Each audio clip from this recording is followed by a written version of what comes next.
Pregnancy try చేసే వారిలో ముఖ్యంగా హస్బెండ్స్లో మనం చేసే టెస్ట్ సిమెన్ అనాలిసిస్ అండి. ఈ సిమెన్ అనాలిసిస్లో ముఖ్యంగా 3 పారామీటర్స్ చూసుకుంటాం. ఒకటి sperm count, motility and morphology.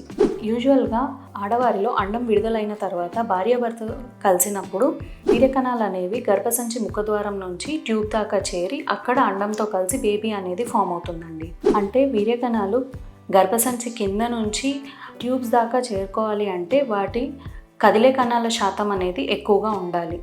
మనకి వీర్యకణాలు ఎక్కువగా ఉండి కదిలే శాతం కణాలు తక్కువగా ఉన్నా కూడా మనకి న్యాచురల్గా ప్రెగ్నెన్సీ వచ్చే ఛాన్సెస్ అనేవి చాలా తక్కువగా ఉంటాయి. WHO గైడ్లైన్స్ ప్రకారం మనకి వీర్యకణాల సంఖ్య అనేది 15 మిలియన్ పర్ ml కన్నా ఎక్కువగా ఉండాలి. అలాగే కదిలే శాతం కణాలు మొటిలిటీ వచ్చేసి 32% ఉండాలి.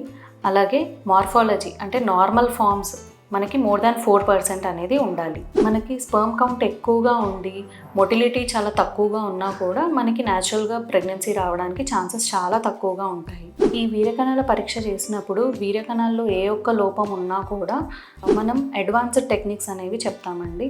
లైక్ IUI, IVF అనేది. IUI అనేది ఎప్పుడు సజెస్ట్ చేస్తామంటే వీర్యకణాల సంఖ్య కనీసం 5 to 10 million per ml count ఉండాలండి.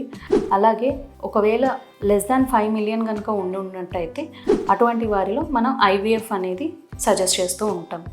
ఒకవేళ కౌంట్ బాగుండి మొటిలిటీ కూడా బాగుండి న్యాచురల్గా ట్రై చేస్తూ 2 years వరకు కూడా ప్రెగ్నెన్సీ రావట్లేదు అంటే అటువంటి వారిలో ఒకవేళ స్పర్మ్ DNA డ్యామేజ్ కూడా జరుగుతూ ఉంటుందండి. సో DNA ఫ్రాగ్మెంటేషన్ టెస్ట్ అనేది కూడా చేస్తూ ఉంటాం.